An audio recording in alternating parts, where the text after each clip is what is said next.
Comilla general হাসপাতাল। রাত নামলেই জায়গাটা যেন অন্য এক জগৎ। রোগীরা ঘুমিয়ে পড়ে, আলো নিভে আসে করিডোরে, কিন্তু সেই অন্ধকারের ভেতরেই চলতে থাকে আরেকটা কাজ, যেটা দিনের আলোতে কেউ দেখে না। সেই সত্য জানার জন্যই একদিন আমি রোগী সেজে ঢুকে পড়েছিলাম কুমিল্লা জেনারেল হাসপাতালে। ছিল ধরা পড়বার ভয়। ধরা পড়লে মৃত্যু অসম্ভব নয়। শুনতে থাকুন মোনাজাত উদ্দিনের সত্যি ঘটনা অবলম্বনে। হাসপাতাল।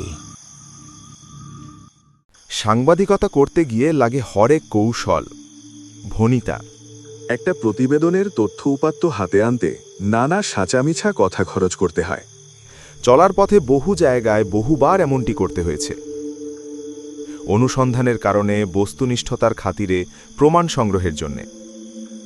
বিশেষ করে সরজমিন প্রতিবেদন তৈরি করতে গেলে ছলাকলা লাগেই।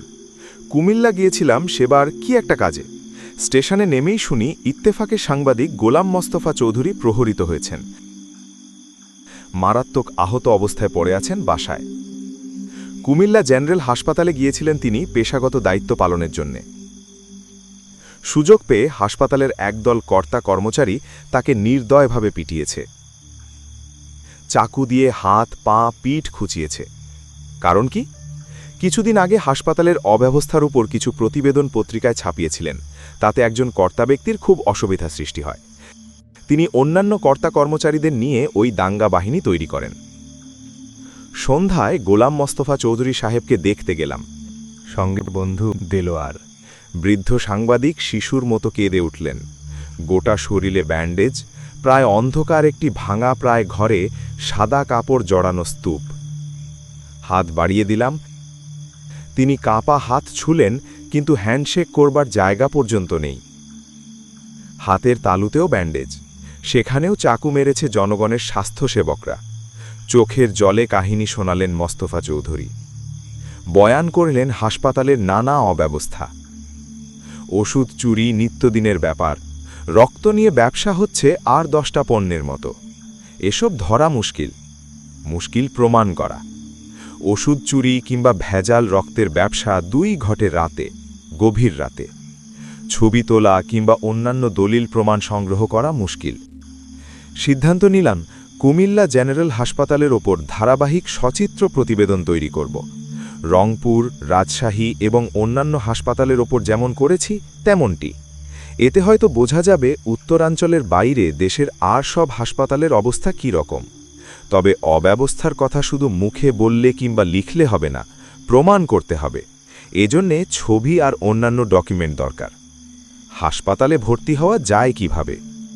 চিন্তা নেই, এ ব্যাপারে রংপুর আর রাজশাহী মেডিকেল কলেজ হাসপাতালের অভিজ্ঞতা রয়েছে।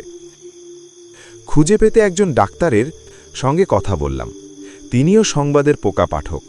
তিনিও চান এই কুমিল্লা হাসপাতালের অনিয়ম, অব্যবস্থা আর দুর্নীতির চিত্রগুলো সব জনসমক্ষে আসুক। সব রকমের সাহায্য সহযোগিতার আশ্বাস দিলেন তিনি। তবে কথা হলো, তার নাম পরিচয় কোনোভাবেই প্রকাশ করা চলবে না। না, সোর্সকে কেউ কখনো বিগড়ে দেয় না। অসুখ কিছু একটা হওয়া চাই, কিন্তু কি অসুখ? সিরিয়াস কিছু একটা না হলে হাসপাতালের বেডে ঠাঁই করে নেওয়া মুশকিল। দেলোয়ারকে বললাম, অমুক দিন অমুক সময় আমার হবে প্রচণ্ড বুক ব্যথা। প্রথমে শহরে যেতে হবে প্রাইভেট প্র্যাকটিশনারের কাছে। খামাখা ঘুরে এসে বলতে হবে ডাক্তার পাওয়া গেল না। তখন হাসপাতালে নিয়ে যেতে হবে। কথা মতো কাজ। পরদিন শুক্রবার। অফিস, আদালত, দোকানপাট বন্ধ। সকালে গ্রামে গিয়েছিলাম একটা কাজে। দুপুরে সেখান থেকে ফিরে শিক্ষা বোর্ডের লেস্ট হাউসে এলাম। খাওয়ার পালা শেষ হতেই শুরু হয়ে গেল বুক ব্যথা। ঘরে বেশ কজন সাংবাদিক আর দর্শনার্থী হাজির। তাদের উৎকণ্ঠার সামনে দিয়ে দেলোয়ার ডাক্তারের খোঁজে ছুটে গেল। শুক্রবারের দুপুর ডাক্তার কোথায় পাবে? ব্যর্থতার ভান করে ফিরে এলো। আমি কোকাতে কোকাতে বললাম, আমাকে হাসপাতালে নিয়ে চলেন, আমি ব্যথায় মরে যাচ্ছি। সব সাংবাদিক আর দর্শনার্থীরা ধরাধরি করে রিকশায় তুললেন আমাকে তৎক্ষণাৎ। ভনিতা বোধ করি জুৎসই হয়েছিল। সেটা বুঝলাম হাসপাতালে নেওয়ার পর। ইমার্জেন্সি ওয়ার্ডে নেওয়ার পর যখন বুক চেপে ধরে চিৎকার করতে লাগলাম, ডাক্তার এসে নাড়ি টিপে গম্ভীর মুখে কিছু একটা নির্দেশ দিলেন। পরমুহূর্তেই দেখি একটা সিরিঞ্জ দ্রুত এগিয়ে আসছে। ওটা কি?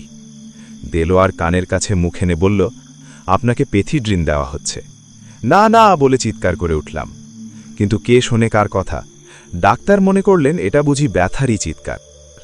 একজন হাত চেপে ধরল, আরেকজন পা। তা চোখ বন্ধ করলাম, ঘুমে তলিয়ে যাচ্ছি। ঘণ্টা তিনেক পর ঘুম ভাঙল। স্যাভলনের তীব্র গন্ধ। চোখ মেলে দেখি আমি হাসপাতালের বেডে। শুধু আমার বিছানাতেই ফর্সা চাদর, ভালো বালিশ, কম্বল। বিছানার ডানে বায়ে টানা তারে কম্বল ঝুলিয়ে পর্দা মতো তৈরি করা হয়েছে। হাসপাতালে কেবিন নেই, এটা তার বিকল্প ব্যবস্থা। ঘুম ভাঙতেই দেখি অনেক মানুষজন। স্থানীয় কজন সাংবাদিক, ফ্যান, স্বাস্থ্য বিভাগের কর্মকর্তা।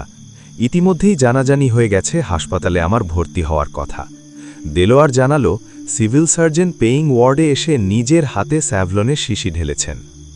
নানা অব্যবস্থা কুমিল্লা হাসপাতালে।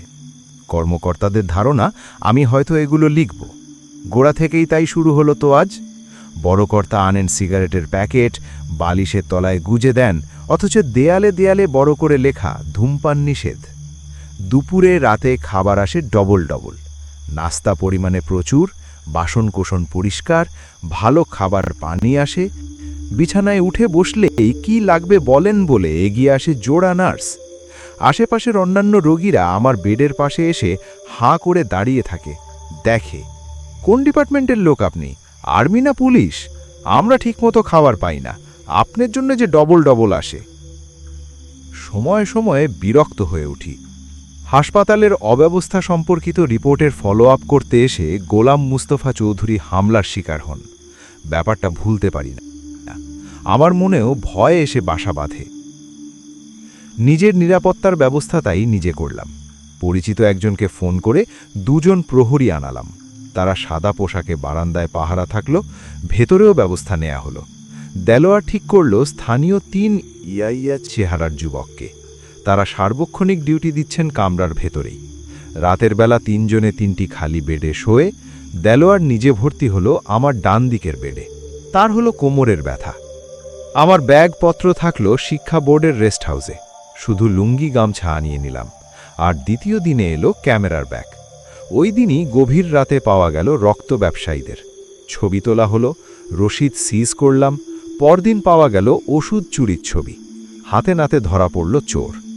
আমরা ঠিক করেছিলাম ওষুধ চোর হাতে নাতে ধরব। অপেক্ষা করছি, শেষ পর্যন্ত এলো সেই সময় সুযোগ। গভীর রাত।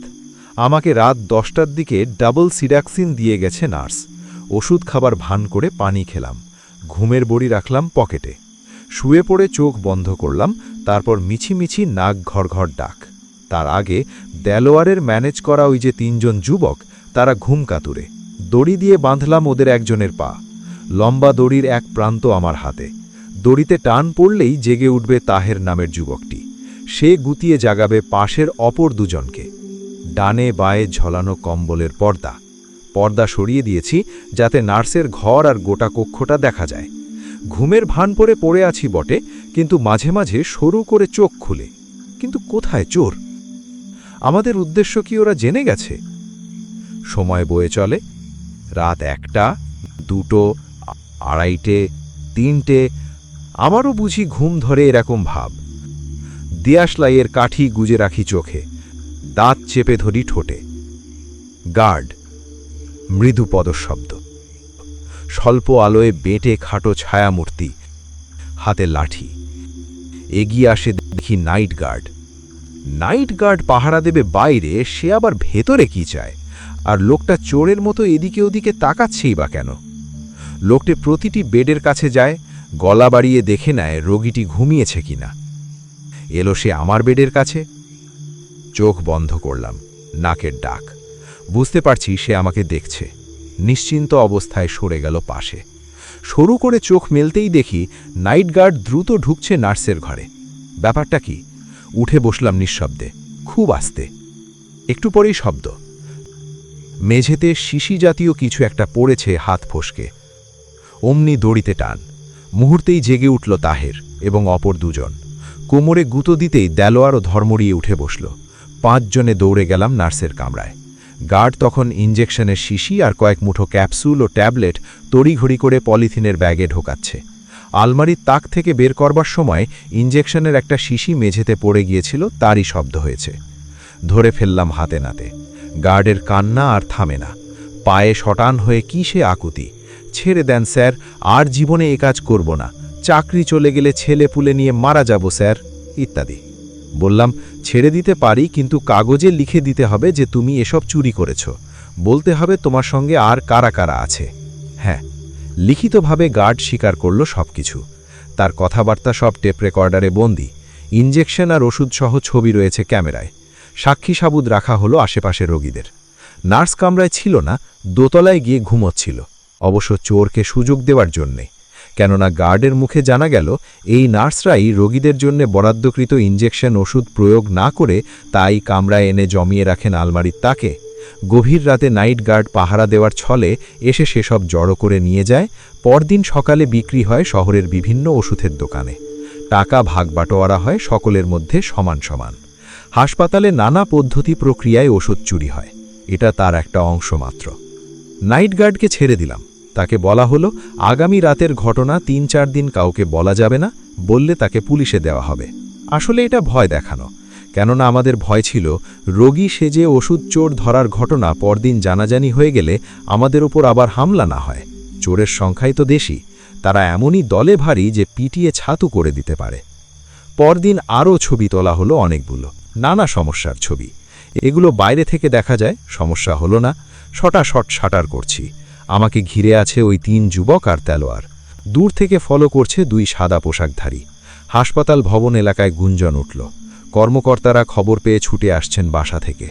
আমি শাটার শেষ করেই হাসপাতাল থেকে সোজা স্টেশনে। টিকিট কাটাই ছিল আগে থেকে। রেস্ট হাউস থেকে আনা হয়েছিল এক্সপোজড ফিল্মের প্যাকেট। এতে আছে রক্ত ব্যবসা আর ওষুধ চুরির ছবি। যাতে কেউ কেড়ে নিতে না পারে সেজন্য এগুলো আগেই হাসপাতালের বাইরে পাচার করা হয়েছিল। কুমিল্লা জেনারেল হাসপাতাল, এই তার হাল শিরোনামে ধারাবাহিক সচিত্র প্রতিবেদন বেশ কিছুদিন ধরে ছাপা হয়েছিল সংবাদে। রক্ত ব্যবসা সম্পর্কিত সচিত্র প্রতিবেদনটি এসেছিল প্রথম পাতায়। রোগীর অভিনয় না করলে এসব ছবি আর তথ্য উপাত্ত পাওয়া হয়তো সম্ভব হতো না। খবরের কাগজ, 14 জুন 90।